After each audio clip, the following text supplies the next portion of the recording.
የብፁዕነት መገለጫ ራሷን የጠበቀች አላህ ያከበራት ከዓለማት ሴቶች በዘመኗ ከነበረው የመረጣት መርየም አለይሃ ሰላም አላህ ያከበራት ያላቃት ሴት ቁርአን ውስጥ በሴት ስም የተጠራ ምዕራፍ የለም የሷ ስም ቢሆን እንጂ ሱረቱ መርየም ቁርአን ውስጥ የሌላ ሴት ስም በስም አልተጠቀሰም የሷ ስም ቢሆን እንጂ 33 ጊዜ አላህ ቁርአን ላይ ስሟን ጠቅሶታል መርየም ይያል እንዴት ቢያከብራት እንዴት ቢያልቃት ምን አይነት ሴት ሆና አግኝቷት ነው አላህ እንዴት ነው ከፍታዋን የሰቀለው የሙሳን እናት ሲጠራ ኡሙ ሙሳ ሲል የሙሳን እህት ሲጠራ فقالت لأخته قصي እህቱ ሲል አሲያን የጽናት ተምሳሌት የሆነችውን የፊርዓውን ሚስት امرأة فرعون ሲል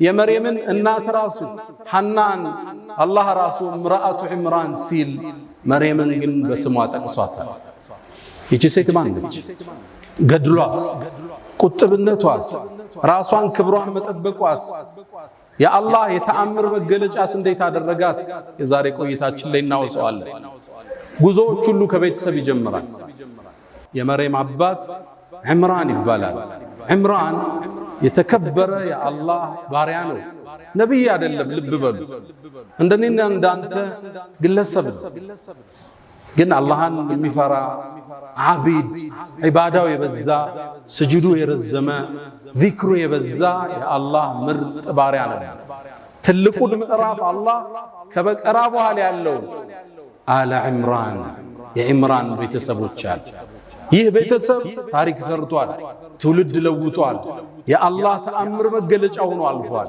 ሊወሳም ግድ ይለዋል አላህ ከመረጣቸው ባሮች ውስጥ አንዱ ይሄም ቤተሰብ ነው ኢነላህ ያንተ ጌታ አላህ ኢነላህ አስጠፋ አደምን መረጠ ወኑሐን ኑሕን መረጠው ወአለ ኢብራሂም የኢብራሂምን ቤተሰብንም መረጠ ወአለ ዕምራን የዕምራንንም ቤተሰብ አላህ መረጠ على العالمين በዓለማት ካሉት ሁሉ ذرية بعضها من بعض والله سميع عليم የተመረጠ ቤተሰብ እዚህ ቤተሰብ ውስጥ አንዲት ብፁዕ ልጅ ወጣች እሷም ኡሉል ዐዝም ሚን الرسل ከሆኑት ውስጥ አንዱን ነብዩላህ ዒሳን ኢየሱስን ለመውለድ በቃች ታሪኩ የሚጀምረው እንዲህ ነው እናቷ ሐና አንድ ልጅ ወልዳ መውለዷ ተቋርጦባት ነው አላህ ልጅ እንዲሰጣት በጣም ለመነች ከዓመታት በኋላ አላህ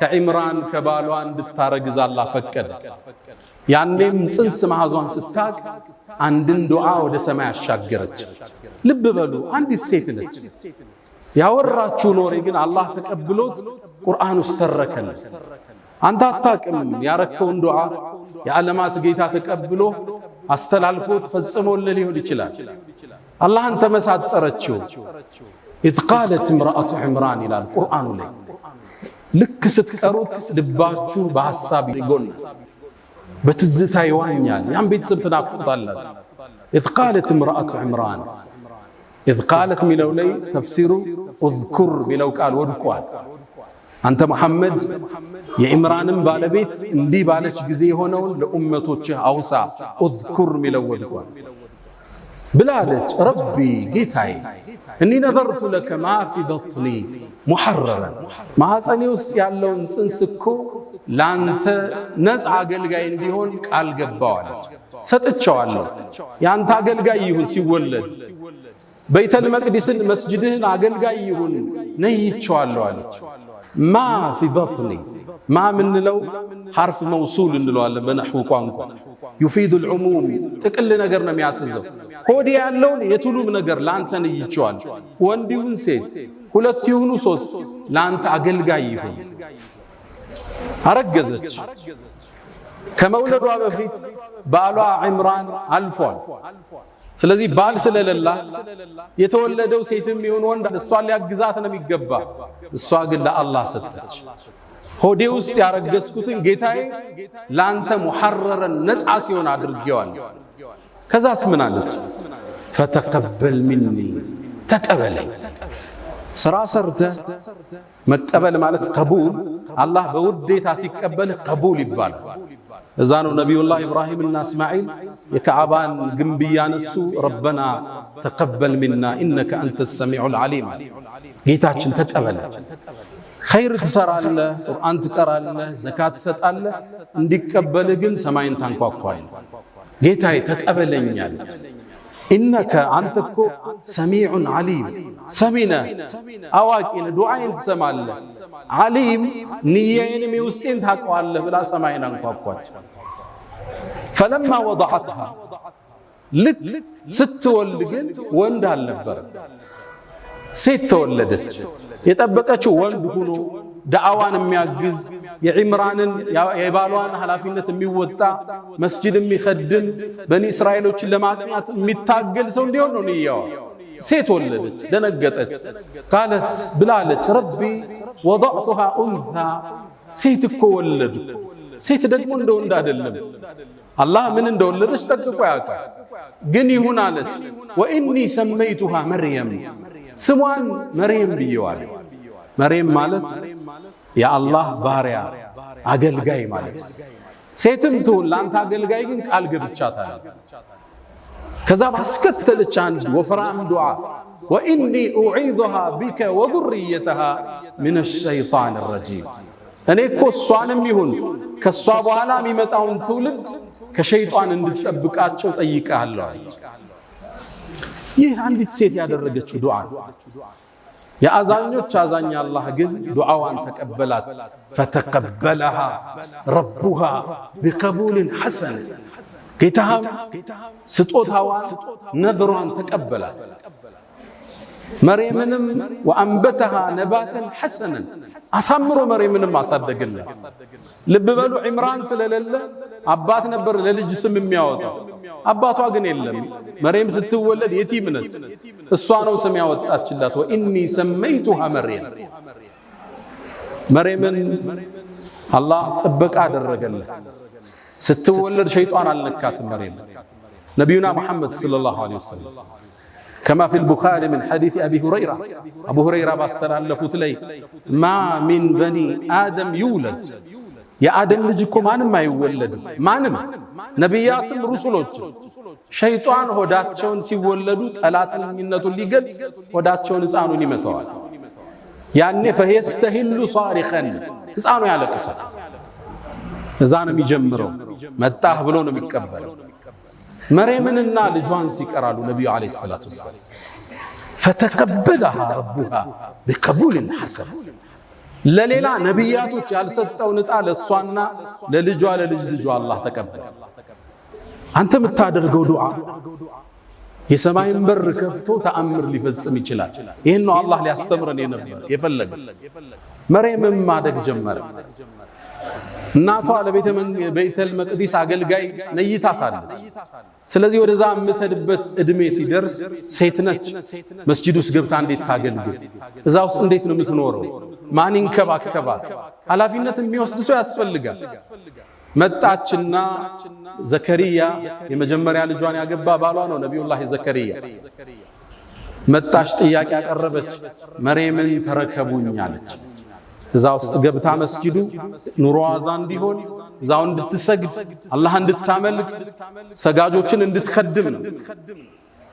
ዘከሪያ መውሰድ ሲፈልግ ግን የዒምራንን ቤተሰብ ልቅና የሚያውቁት ቀሳውስቶች ዑለማዎቹ እኛም እድሉ ይገባናል። መርየምን ለመንከባከብ ግጭት ተፈጠረ፣ ውዝግብ ተፈጠረ። ውዝግቡንም ለመዳኘት አንድ ሐሳብ ቀረበ። በቃ ዕጣ እንጣጣ፣ እንጨት እንጣጣ፣ እሱ ይዳኘን ተባለ። ሻሉ እንጨቶች ያዙና የሚፈስ ወንዝ ላይ ወስደው ጣሉት። ከወንዙ ፍሰት በተቃራኒ የሄደለት ሰውዬ እንጨቱ እሱ መርየምን ይንከባከባል ተባለ። እንጨቱም ሲጣል ለዘከሪያ ወጣለት። ልባቸው እንዲረጋጋ እንደገና ሞከረ፣ ለሱ ወጣ። 3 ጊዜ ለዘከሪያ ወጣ። ለዛ ነው አላህ ወከፈለሃ ዘከሪያ፣ እሷን የመንከባከብ ኃላፊነትም ዘከሪያ ወሰዳል።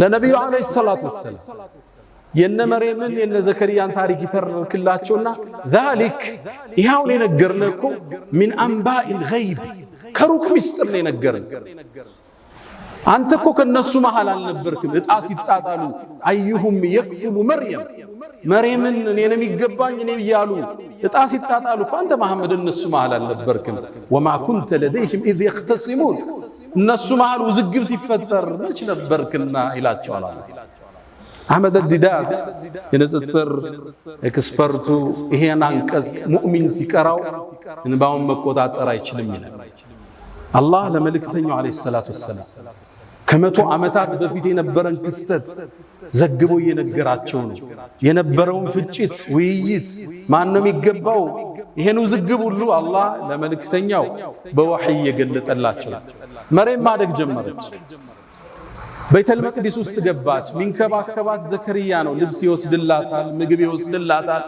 እንክብካቤ ላይ ነው መርየምን አላህ ከልጅነቷ ጀምሮ ከራማ ሰጣት ከራማ ማለት ለሌሎቹ ብዙ ጊዜ የማይከሰት ክስተት አላህ በእጅህ እንዲፈጸም ሲያረጋው ማለት ተአምር ይታይባት ነው ታዲያ አንዴ ዘከርያ ደነገጠ በገባ ቁጥር ምግብ ያገኛል እንደኔ አይደል እንዴ እሷን የመንከባከብ ኃላፊነት ወስደው ምግብ ማን አመጣላት ያልፈዋል ኩለማ دخل ነሚሏል ዘከርያ ወደሷ በገባ ቁጥር ሁሌም ምግብ ያገኛል وجد عندها رزقا ምግብ ያገኛል አንዴ ጨነቀው እንዲጠይቅም ያስገድደው አንድ ምክንያት አገኘ የክረምቱን ምግብ አላህ በበጋ ይሰጣታል በበጋ ማይገኘውን በክረምት ይሰጣታል ዘከርያ ተገረመ ያ መርየም አንቺ መርየም ሆይ አና ለኪ هذا ይሄ ነገር ከየት ነው የመጣው አለ ያመጣልሽ ሰው አለ እንዴት የክረምቱን በበጋ አገኘሽ አንድ መልስ መለሰች قالت هو من عند الله ይሄ መታየው ሲሳይ ከአላህ ዘንድ እንዴ አለ ዘከርያ ان الله يرزق من يشاء بغير حساب الله እኮ ለፈለገው ባሪያ ያለ ምክንያት ያለ ሒሳብ ይሰጣል አለች ከባድ ንግግር ነብይ ነው እሱ እንዲህ አይነት የቂን ከታናሿ ልጃይ ሁናሊካ አላህ ነብዩላህ ዘከርያ ልጅ አልወለደም ነበር እድሜው 120 ዓመት ደርሷል ሚስቱ 98 ዓመቷን وكانت امرأتي عاقرا ማነች በዚህ ላይ ዲታዲ አላህ ያለ ገደብ እንዲሚሰጥ የበጋውን በክረምት ከሆነ እኔ ባረጅም ሚስቴ መሃን ብትሆንም ልጅ አይሰጠኝም እንዴ ቻይኖ አላህ አለ የመርየምን ክስተት ሲያይ ወንድኔው ተነሳ ሁናሊካ አላህ እዛ ቦታ በአረበኛ ቋንቋ ሁና ስንል እዚህ ማለት ሁና ከስንል ትንሽ ፈቀቅ ሲል ሁናሊካ ስትል በጣም ሲርቅ ነው አላህ እዚህ ቦታ ላይ ከመርየም ወጥቶ ነው ዱዓ ያረገ ለምን እዛ ቦታ አላህ ነብዩላህ ዘከርያ ይላሉ ሙፈሲሮች ልጅ አልወልድም የሚለው ተስፋው ጥግ ላይ ደርሷል አርጅቷል ሚስቱ ማነች እዛ የመነመነ ተስፋ ዳርቻ ላይ ሆኖ ዱዓ ወደ ሰማይ አነሳ رب هب لي من لدنك ذرية طيبة إنك أنت السميع الدعاء الله وي ልጅ ስጠኝ ዱዓን ተቀባይና አንተ እርግጥም አላህ ይህያ ይተባል ልጅ ሰጥ መርየም ማደግ ጀመረች ዒባዳዋ ይበዛ ነበር ሶላቷ ይበዛ ነው ዚክሯ ይበዛ ነው ለተቀን ዒባዳ ላይ ነች አላህ ለትልቅ ዓላማ ያዘጋጃት ተአምር ምድር ላይ በሷ ሊከስት ነው አለ መላእክት ላክ አንዴ እየሰገደች ይያል መላእክት ጠሯት አንቺ መርየም አሏት ማን ነው የሚጠራኝ መላእክቶች ነበሩ ኢነላህ አስጠፋኪ አላህ መርጦሻል አንቺ ወጠኸረኪ አስድቶሻል ወስጠፋኪ على نساء العالمين በዘመንሽ ካሉ ሴቶች ሁሉ አንቺን አላህ መርጧል አላት ያ መርየም አንቺ መርየም ወቁኑቲ لربك واسجدي واركعي مع الراكعين ከሰጋጆች ጋር ኢባዳሽን ጠንክሪ ለትልቅ ዓላማ ታጭተሻል አሏት መላእክቱ መርየም አደገች እድሜዋ እየገፋ ሄደ 17 ዓመት እንደሆናት በአንድ በተባረከ ቀን ወደ ምስራቃዊ ቦታ ከቤተል መቅዲስ ለቃ ሄደች እዛ ቦታ ስትሄድ ከሰማይ ሰማያት ሌላ መልእክት ተላከ መላእክቱ ጅብሪል ሐዋውን እየቀዘፈ ፊት ለፊቷ ተከሰተ ክስተቱን ቁርአን በሚያምር መልኩ ተርኮታል። ይሄን ትረካም የኛው ነጃሺ ይሄ መስጂድ የተሰየመላቸው ታላቁ ንጉስ ሲሰማ እንባቸውን መቆጣጠር አልቻለም። አላህ እንዲህ ይላል ወዝኩር ፊል ኪታብ መጽሐፍ ውስጥ አውሳ መርየምን አውሳ ኢዝ እንተበዘት ሚን አህሊሃ መካነን ሸርቅያ ከቤተሰቧ በምስራቃዊ በኩል ተገንጥላ በሄደች ጊዜ ፈተኸዘት ሚን ዱኒሂም ሒጃብ ራሷን ጋርዳ ወደ ዒባዳ ወደ ተፈኩር ቁጭ አለች መሬት ፈአርሰልና ኢለይሃ ሩሐና እኛም ጅብሪል ላክነዋል። ሩህ ስሙን ጅብሪልን አላህ ሩህ ይለዋል።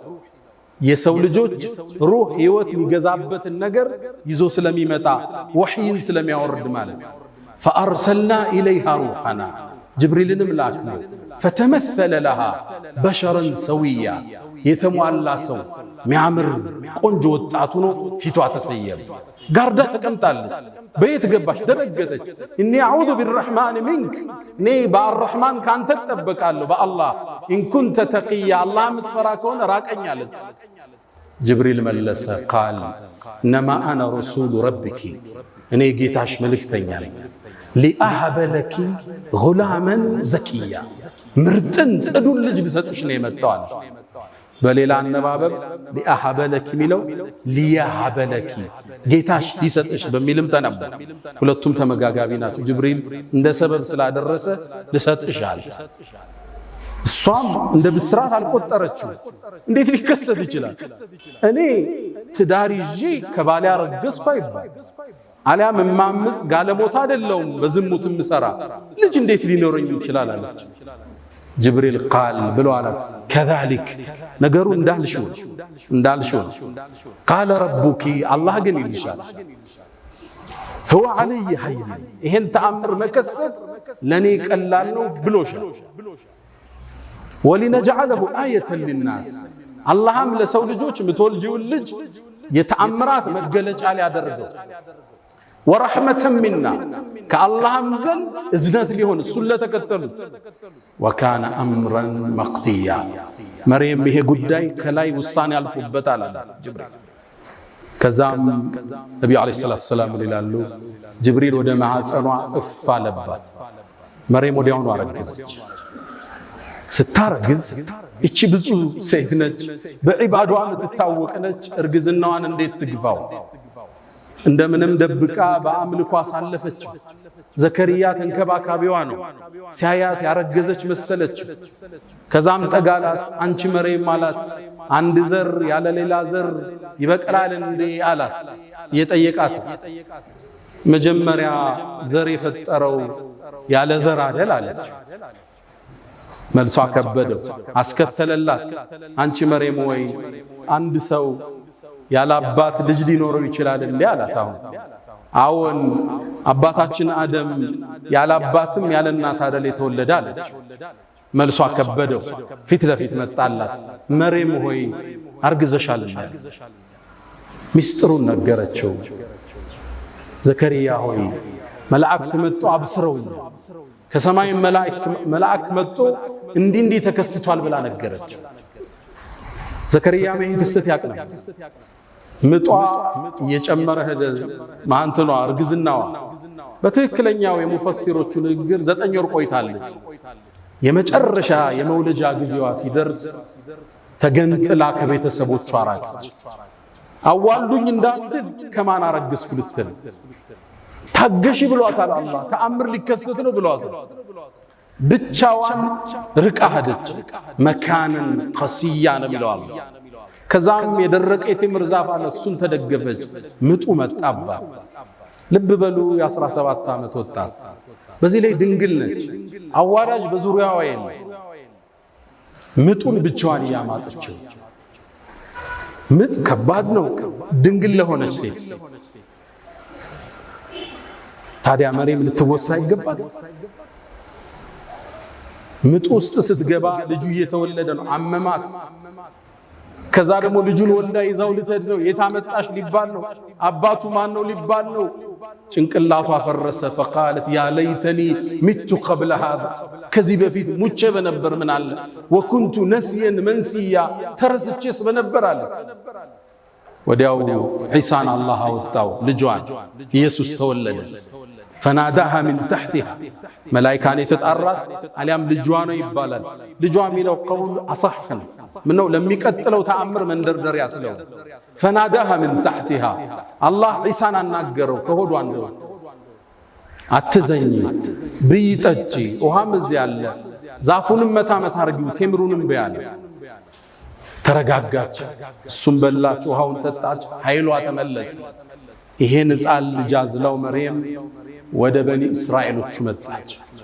ድሮም ክፍተት የሚፈልጉላት ብዙ ሰዎች ነበሩ። በዒባዳዋ መሻይኾቹን ሁሉ በልጣ ጥርስ የነከሱባት ብዙ ናቸው። ይሁዶቹ አይወዷትም ነበር። ልክ ይዛው ስትመጣ ዛሬ ጾም ያለው በያትናገሪ ተብላለች። ወደ በኒ እስራኤል ይዛው መጣች። فأتت به قومها تحمله ተሸክማው ይዛው መጣች። ህዝብ ተሰበሰበ። ያ መርየም ምንድነው ይሄ ጉዳይ? لقد جئت شيئا فريا ከባድ ነገር ይዘሽ የመጣሽው ያ አኽተ ሃሩን። በነሱ አገር ሃሩን የሚባል ሰውዬ ነው። በዒባዳው የታወቀ ነው ከወንዶቹ። ስለዚህ እሷንም እንደ ሃሩን በዒባዳዋ ጠንካራ ነሽ ነበር የምትባለው። አንቺ የሃሩን ጓደኛ መሳይ ሆይ ምንድነው ያመጣሽብሽ? አባትሽ መጥፎ ሰው አልነበር፣ እናትሽ ዝሙት ሰሪ አልነበረች። ይሄ ልጅ የት መጣ? መቼ ነው ያገባሽው? ከየት ወለድሽ? فأشارت إليه ጾም ያለው በይ ተብላለች። ወደ ነቢዩላህ ዒሳም አመላከተች። ሕፃን ነው ገና የተወለደ ጫቅላ ነው። ከዛ ተገረሙ። كيف نكلم من كان في المهد صبيا እንዴት የታዘለ ሕፃን እናወራለን? አትቀልጅብን፣ ምንድነው ሚስጥሩ አለ አላህ። ነቢዩላህ ዒሳን እጇ ላይ ያለ አናገር። قال إني عبد الله እኔ አላህ ባሪያ አታኒ الكتاب ለወደፊት መጽሐፍን ይሰጠኛል። وجعلني نبيا ነብይም አድርጎኝ وأوصاني بالصلاة والزكاة ما دمت حيا وبرا بوالدتي مريمንም ሊያጽናናት ነው ለናቴም ደግ አርጎኛል። ولم يجعلني جبارا شقيا والسلام علي እናቱን አሁንም ያጽናናት ነው በኔ ላይ ሰላም ይስፈናል ሕፃኑ ኢየሱስ። والسلام علي يوم ولدت ويوم أموت ويوم أبعث حيا الله ያለ አባት ልጅ ፈጥሮ ለበኒ እስራኤል አሳያቸው። ሁሉም ነገር ቻይ ጌታ እንደሆነ ገለጠላቸው። ሕፃን ልጅ እንደማይናገር ያውቃሉ። አናግሮ አላህ አሳያቸው። ይሄ ሕፃን ነገ ትልቁ ነው ይላካል ተከተሉት ማለት አላህ አስከትሎ ምን አለ? ذلك عيسى بن مريم ኢየሱስ ማለት እንግዲህ ይሄ ነው። አላህ እኮ ልጅ ሊይዛ ይገባው ሱብሃነ ጥራት ይገባው። ኢየሱስ እንዴት ልጁ ሊሆን ይችላል? እንዴት የጌታ ስልጣን ተጋሪ ሊሆን ይችላል? ذلك عيسى بن مريم የመርየም ልጅ ኢየሱስ ማለት ይሄ ነው እንግዲህ አለ። አላህ ልጅ ሊኖረው አይገባም ሱብሃነ። አንድ ነገር ሲፈልግ ሁን ይለዋል ይሆናል። አላህ ኢየሱስን ልጅ አድርጎ ሊይዛ ይገባው ማለት። ኢየሱስም ንግግሩን ሲቋጭ ምን አለ? አላህ እኮ ረቢ የኔ ጌታ እሱ ነው፣ ወረብኩም የናንተም ጌታ ፈዕቡዱ ተገዙት፣ هذا صراط مستقيم ቀጥተኛው መንገድ ይሄ ነው አላቸው። ከዛ ትልቅ ቤተሰብ ከዚች ብፁዕ ወጣት ኢየሱስ የተባለ ከታላላቅ ነቢያቶች አንዱ የሆነ ኡሉል ዐዝም ሚነ ሩሱል ምድር ላይ ተከሰተ። ጥብቁነት ሽልማት አለው። ቁጥብነት ደረጃን ከፍ ያረጋል። ራስን መጠበቅ ለሽልማት ለእንደዚህ አይነት ታሪክ ያበቃል። መልካምን እንስራ፣ ከመጥፎ እንራቅ። አላ ወስተግፊሩ ረበኩም ፈቱባ ሊልሙስተግፊሪን